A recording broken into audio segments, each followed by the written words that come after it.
And that's our intro song randomly as I click the record button. Hello everyone, I'm Nibbles and this is Jim, and we're gonna jump right into the insanity. So, Nintendo yesterday announced their OLED Nintendo Switch. Now, here's the thing. Here's the tea. It's not even anything different. And you may think that I'm like being derisive by saying that it's nothing different than the OG Switch, but I'm not, because here's the part that people are forgetting, and I'm kind of like losing my train of thought, kind of sort of, but like it's just so frustrating to me because, as we know, we're in the middle of a global panini, and we have been for like a year now, an extra crispy panini that's been like pressed like 3 times. You know, and we know that game cycle development has been delayed. So obviously, by that train of thought, so has hardware development. You know, we've seen the shortages on the PS5s and the Xbox Series X and S that it's been impossible to get those. So highly impossible. So the thing for me is this. Obviously, this version of the Switch was probably supposed to be announced either holiday last year or the beginning of this year, probably around March. It was going to be a stepping stone from the regular base launch Switch to the new Switch that had the better battery. This was going to be the upgrade. And we potentially could maybe still see the Pro announcement in winter that should have been announced at E3.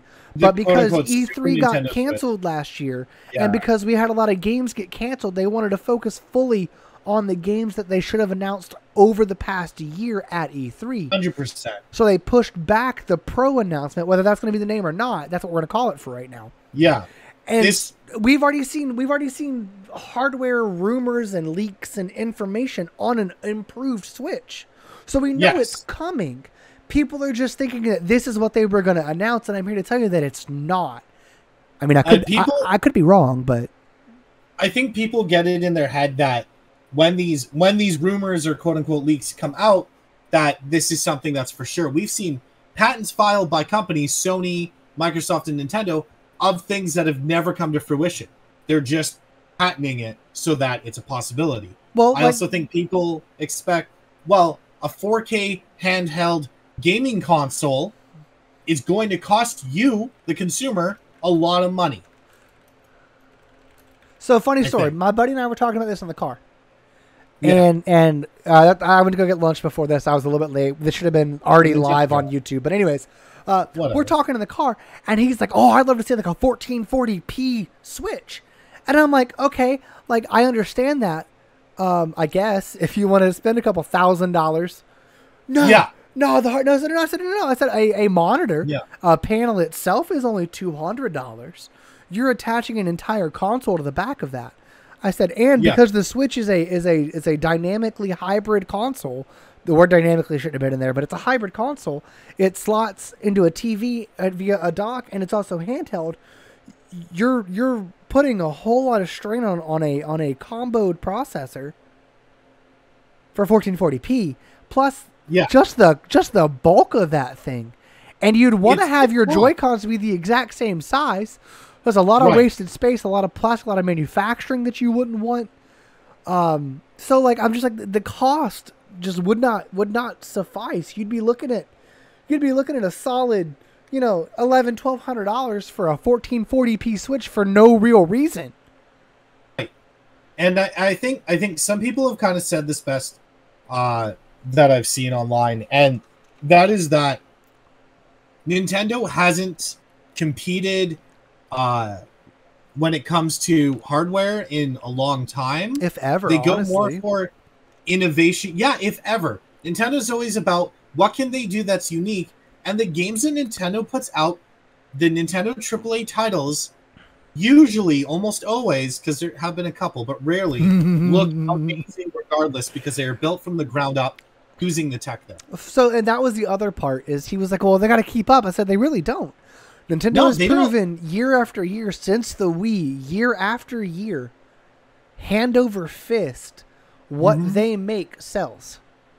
And Nintendo is advertised as a family console for a lot of ways. Yes, we get some of those more diehard mature games that we like, and we're seeing those games ported over more. But Nintendo as a whole, as a company, the product they make, they like to sell consoles that families will buy, and they'll buy one or two, you know, or three, or three, four. right?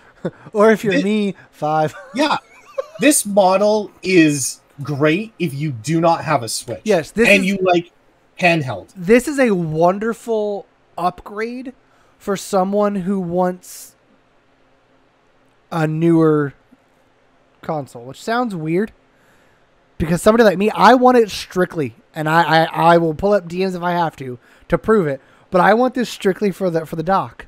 The dock is the coolest thing to me. I don't really care about the screen because I play in handheld, or I play in docked mode all the time. I only play in docked mode. You know, my handheld was whenever I was, going to Japan. I had something to play on the plane. That was it. And they're selling the dock separately too. Yes, they are. Right. Me and one of my mods were talking about that earlier because she was asking me about that, like, how's this going to work? And I said, well, you're able to purchase it by itself. She goes, oh, they didn't say that. I said, yeah, Nintendo's a little bad with their press releases sometimes. They get a little bit ahead of themselves. But yeah, I'm frustrated that people are mad about this. Because there's 2 points that people forget. Number one, you don't have to buy it. Yeah. And number 2, it technically wasn't meant for the diehard gamer or the diehard Nintendo fan. It was meant for new Switch family members. Right. Or someone who just genuinely did want an upgrade. Like, if it were me, if I weren't working a retail job, if I were in an office job and I went on lunch for an hour and I was just bored, and I would take my Switch with me. So I would want the OLED. It would be great. It would be perfect. If you play handheld. Yeah. If you play handheld, it's fantastic. But I don't, so I don't see the need to upgrade. Right. I just want the dock because the dock looks sleek. I'm sorry, that white dock is just beautiful. I'm glad they doubled the storage. That was also really, really nice to see. Yeah. I think because the Switch came out when it did, because it was so new, I think they just settled on some basic features and launched it. I think this is what the Switch would have been had it had the year it needed to finish development. Mm-hmm. They just wanted to get it out. They needed to publish Breath of the Wild, so they did. And you mentioned the last show, or maybe it was in Summer of Switch that didn't air yet because I'm a horrible person. No. When they announced the next Nintendo hardware, they usually launch with a Switch with a Zelda title. So yes, and we did talk about this, but this is slated for October. Correct? This is October the 8th. This is just a half step upgrade. Yes, and Zelda is next year. So I'm still putting potential on my theory that we might see, if we're going to get a more powerful Nintendo Switch, that we would still potentially see that launch aside Breath of the Wild 2 in the future. Maybe holiday next year. Who knows? Yeah, we're at a precipice right now, though, with and this is gonna sound kind of doomy of me from as a Nintendo fanboy that I am, but can Nintendo keep up?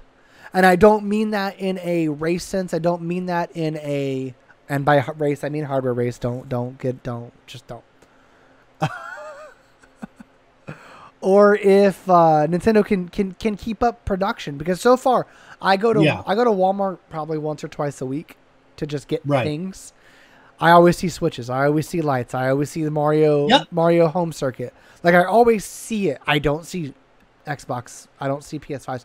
We know why, but I'm saying I don't. I'm afraid. I'm afraid that Nintendo might not be able to keep up, and I just hope that they can.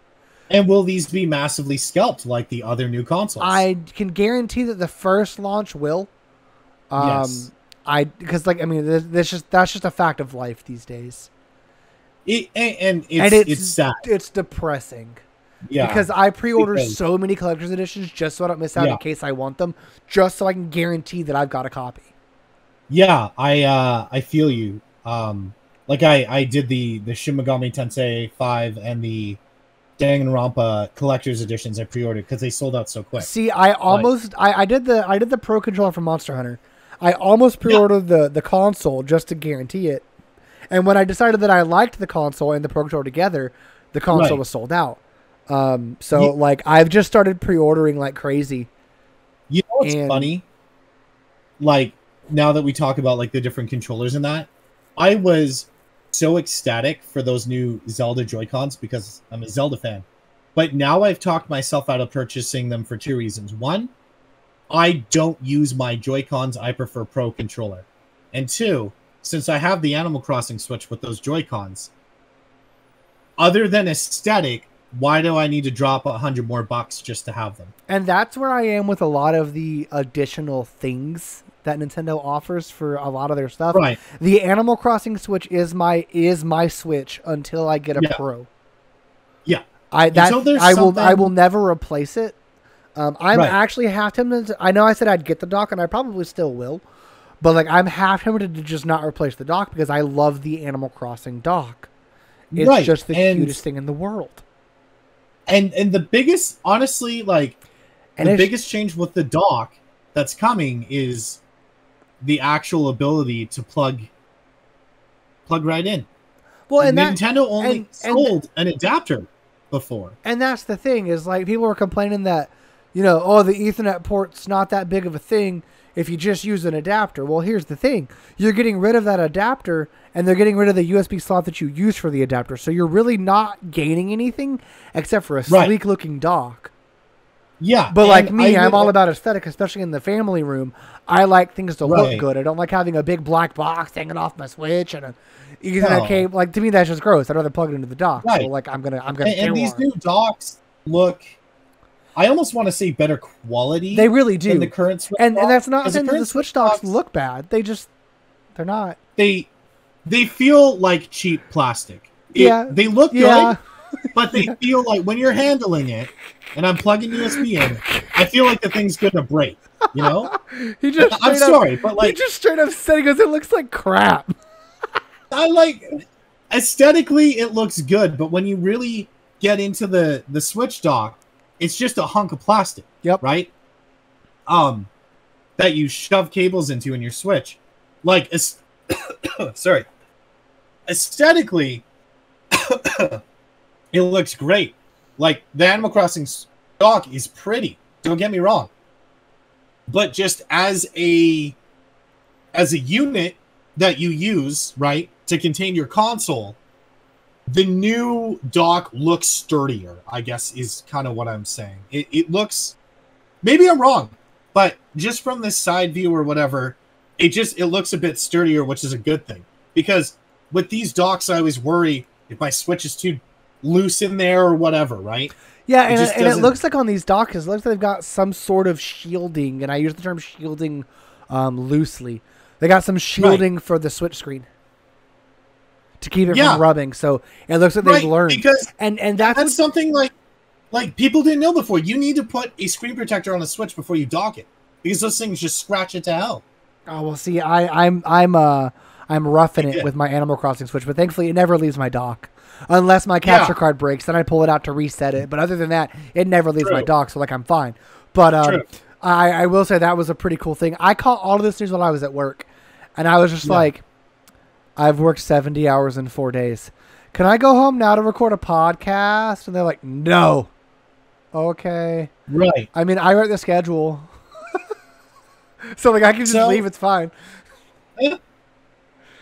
But no, I'm sick of the hate that Nintendo gets when they don't drop a 4K dolphin-sized. Yeah, I made that reference. Dolphin-sized console that plays a remastered version of every old game in 1080p, crystal clear, 3D, 4D, 5D, 6D, Rick D quality.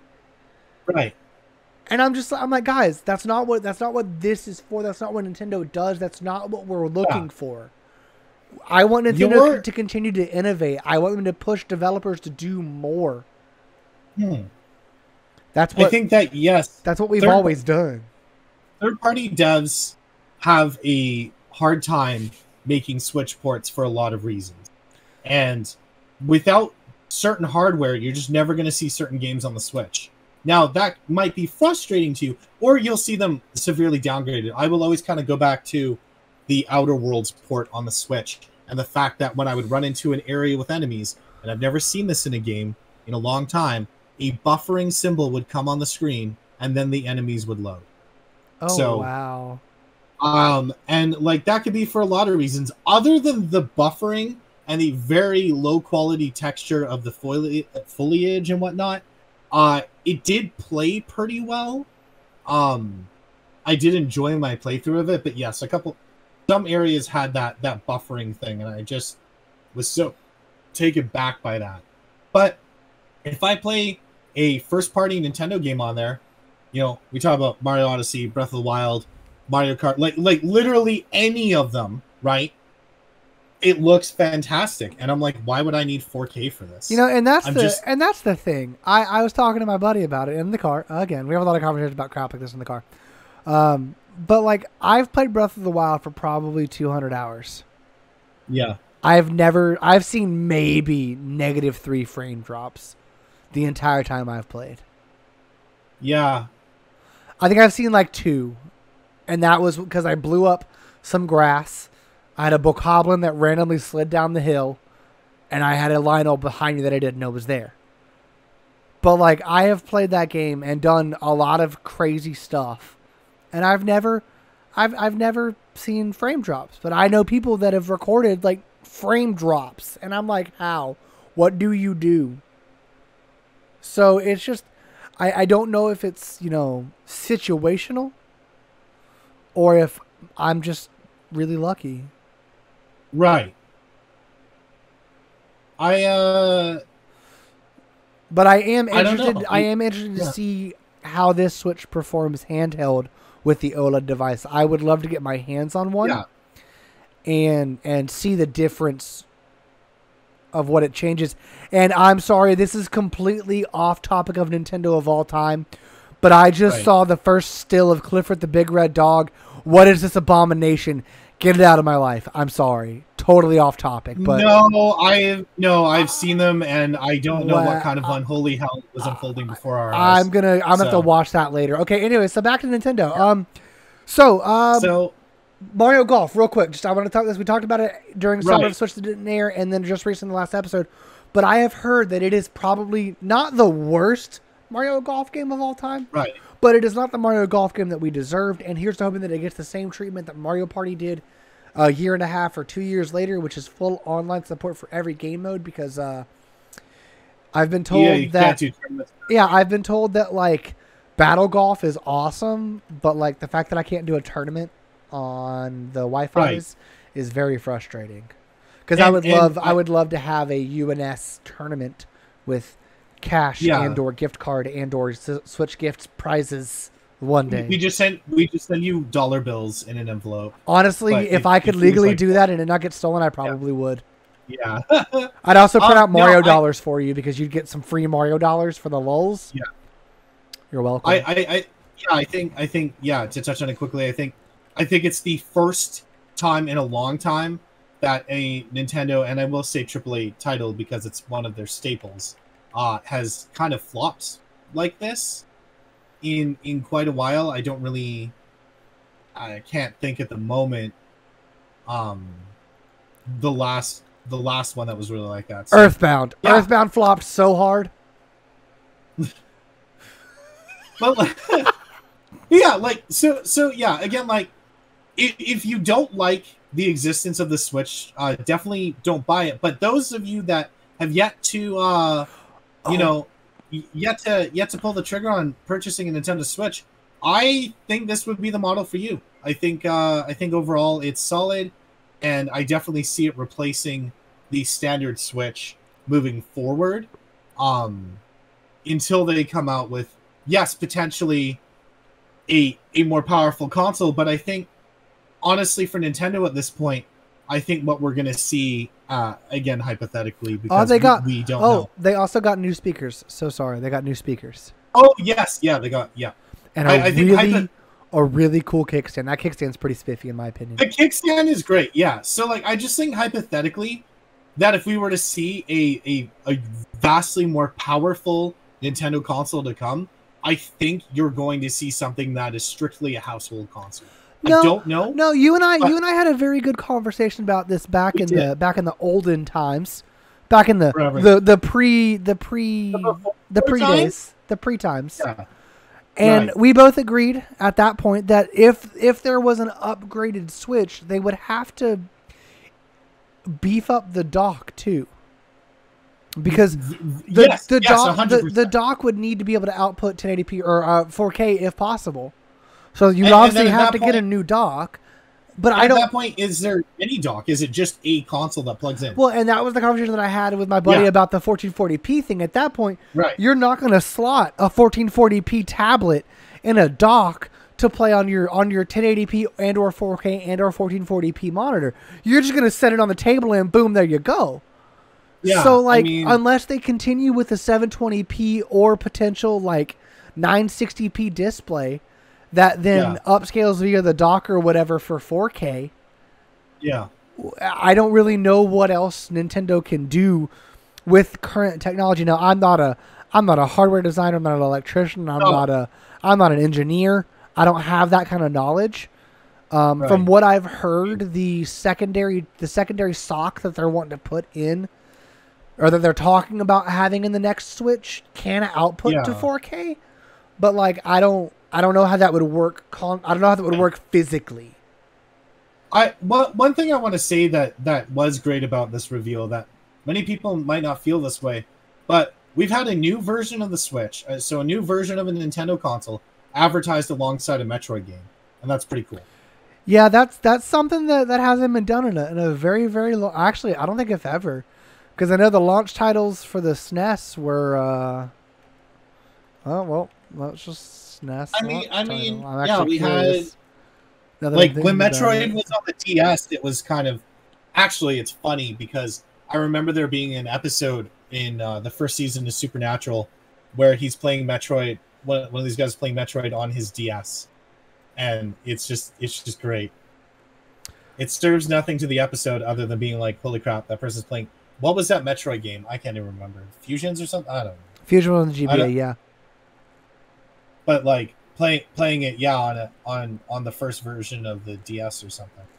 So apparently F-Zero, Pilot Wings, and Super Mario World were the launch titles for the SNES. Yeah, so I totally random, I know, but like the point I'm making is to have a new iteration of a console launched beside a Metroid game, I should say, not Super Metroid, but a Metroid game is something that hasn't happened ever, and it's really cool because you will potentially see a lot of these being purchased alongside Metroid, which will increase both sales, which will increase revenue, which could potentially convince them to push out the Pro faster. Doubt it, but maybe. Nintendo might be testing the waters here too, like keeping in mind that they might be testing the waters with a newer version of the Switch to see that, we're going to get the interest is there. But I believe it's there. I think the other thing too, and can we just talk about when Nintendo makes a trailer for the Switch? It is the most ridiculous circumstances that people are pulling out their Switch. And I'm not here to judge. If you do this, props to you, because you're doing way more of a good job using your Nintendo Switch than I am. But when I'm just watching these people at this restaurant, and it looks like, a decently kind of high-end restaurant, okay? And they're whipping out a Nintendo Switch and their controllers. I'm like, yo, I'm at a restaurant and you're there with your friends and you're having some drinks and chatting. You get your food, you pay your tab, and you leave, right? Yeah. I don't know when I would normally have the time, unless they were taking forever with my food, to be like, all right, guys, let's play Mario Party. Hey, we're drunk as crap. Let's play some drunk Mario Party at the dinner table. I mean, like, the first instance here, so you've got the guy sitting on his couch and he picks it up, he's playing Metroid. And then you got this girl sitting poolside, chilling, out in the sun, and playing it. That I could totally see. That makes sense to me. Like, you're hanging out and whatever, you're just sunbathing, maybe your friends are busy, whatever. Maybe you're watching your kids and they're issuing RKOs in the pool and you don't care, so you pop out the RKO. But then you got this guy that walks into his house, sits down on his ottoman or something in his entryway and just whips out Pokemon and sits there. He doesn't go for his chair. He doesn't go for his couch. He just sits there at the entrance of his house and starts playing Pokemon. I mean, you do you, bud, but yeah, just like it's quite simply it's quite simply the best case scenario, because I can count the number of times that I've walked in the door and not sat right down in front of the door and pulled out my Switch out of my pocket or backpack. I mean, that's my daily routine. I walk in the door after a very, very long day of sorting pills, and I go, "Ooh, I'm gonna sit down at my door, recenter myself, and play Zelda." Right, right, and then we've got this. I love dissecting this. We've got this shot of this family, right, or the grandparents and the grandkids. I mean, it could be the parents. I don't know. Not here to judge. And they're playing clubhouse games outside. Outside, and they're having lemonade and stuff. That again makes sense to me. They're hanging out. They're playing chess. Oh, you playing chess against Grandpa? There's no way you beat your grandpa at chess, kiddo. I'm sorry. And then we're moving along. Okay. So seeing like, oh, look how good this is. This guy's just chilling. Oh, is his phone ringing? Is it a family emergency? Oh no, he's on a Nintendo Switch online call on his phone, which nobody uses. All right, so we're moving along here. Okay, so that is something that I wish they would kind of do more, is the mobile app things. Anyway, continue. Let's go. Yeah, and then we've got this family just enjoying sitting there playing together, playing some Mario Party, issuing beatdowns, and having a good time. They're smiling, but we know when you play Mario Party, you don't smile. Then we're getting a Ring Fit trailer. Yep, nope. And then there's just these two people playing Smash against each other online. So no couches. These are all normal instances of playing the Switch to me. These make sense to me.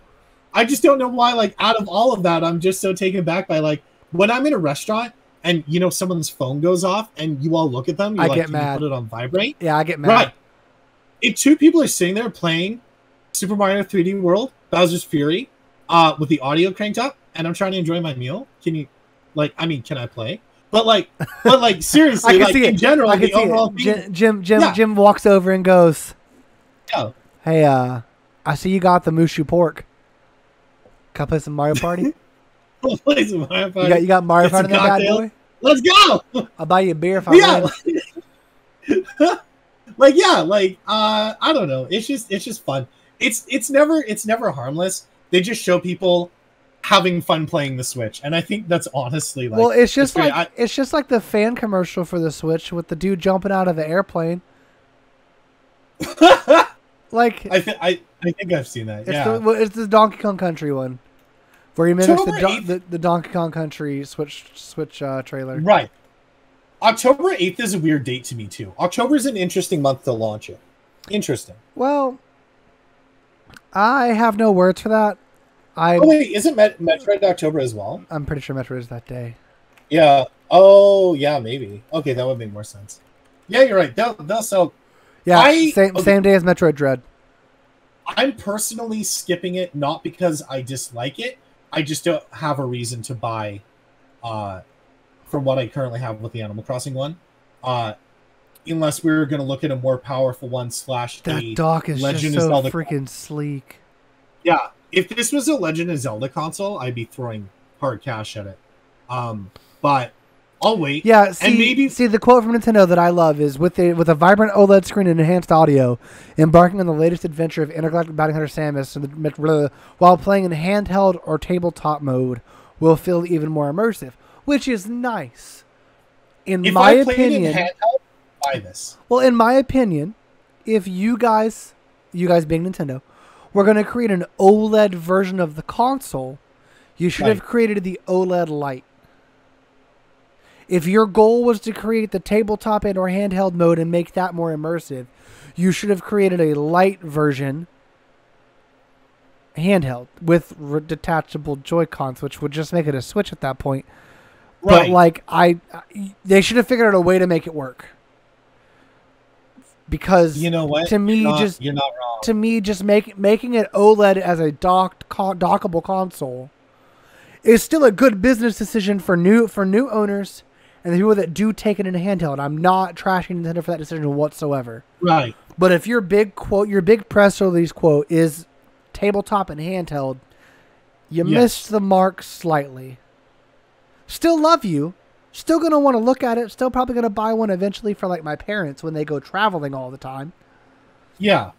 But I would. Yeah. Yeah, I would honestly almost. Now, I bought a Nintendo Switch Lite because I was like, I'll use the Lite for handheld and blah, blah, blah. And then, honestly, I found it too small for me, for my eyes, compared to using a normal Switch in handheld. So, if I was going to handheld Switch at all, I would just buy the OLED. Personally. But that doesn't mean... Like again, it's here, and you can buy it or don't. But if you don't own a Switch or you play in handheld a lot and you want a nice little upgrade, it's not bad. It's not bad. You know? Especially with that Ethernet. Because we all know how bad wirelessly playing games on the Switch can be when you're playing online with friends. Still to this day. So yeah, being hardwired is better. That was something John and I were talking about on his Twitch stream the other day. He was doing some Smash Bros. And he made the joke of, I'm playing this Smash Bros online and I never disconnect from a game. I never lag. It's just flawless internet. This cloud version of Marvel Guardians of the Galaxy is going to be just the best. I'm like, oh yeah, perfect Wi-Fi. Never have issues in Splatoon 2 with splats. Never. Right. Perfect online. And again, if anybody knows me, you know that I love the Switch and I love the Nintendo, the Splatoon, blah, blah, blah, blah, blah, blah, blah. I still feel that a cloud version on a genuinely hybrid console that you do expect people to play on the go is just the most backwards idea anybody could ever have. Yeah, I'm not a fan of the, because what if you're on the train for 3.5 hours and you really want to figure out where the Guardians of the Galaxy is in the middle of your 4.5 hour playthrough and you can't get a signal and you can't play the game. Yeah. You're going to be mad. Yeah. It's tough. It's tough, and it's I agree. I think that's kind of the one issue, but it does seem that Nintendo is still making efforts and strides, and I'm sure definitely. And this is a very welcome upgrade.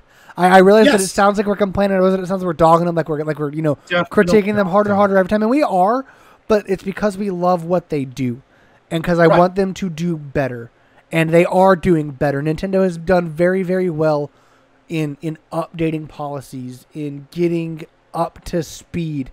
Now their E3 bit was a little out of touch, but that came from that came from UOJ, and UOJ is a little bit more tight-fisted with things. Still, they're still updating and upgrading and getting up to the times, but you have to say that with the changing of their partner program on YouTube and their open decisions to let you stream their games, when they do on launch days, and if you get them early and whatnot, has gotten better. So they're getting there. Give them time. They're growing up. Yeah. But there's no reason to be angry about this.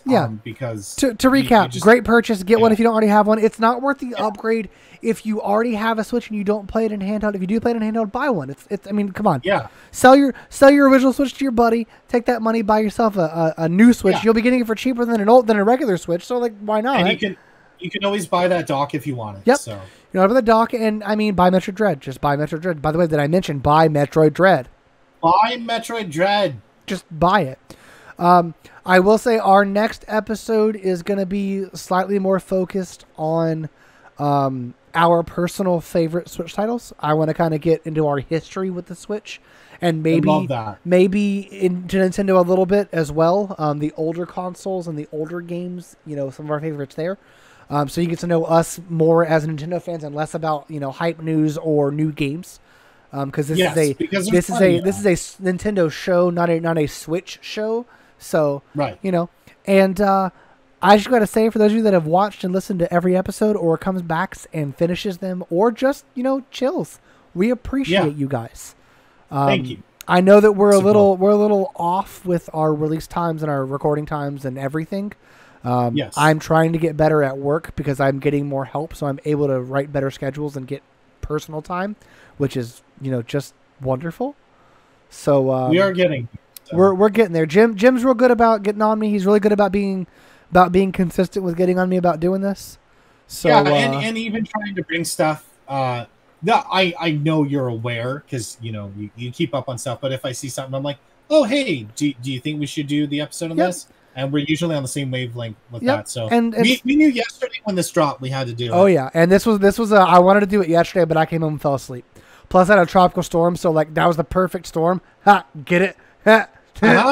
Perfect storm to sleep, so I did. I've worked a lot this week. But I say all of that to say this: we love you guys. We appreciate you guys. If you guys want to hear, if you guys have any questions for us, you want us to answer anything, want to know anything about us, shoot us comments, shoot us tweets. Just do the thing. Do the thing. And with that, we are done for this episode of Untitled Nintendo Show with Jim and Nibbles.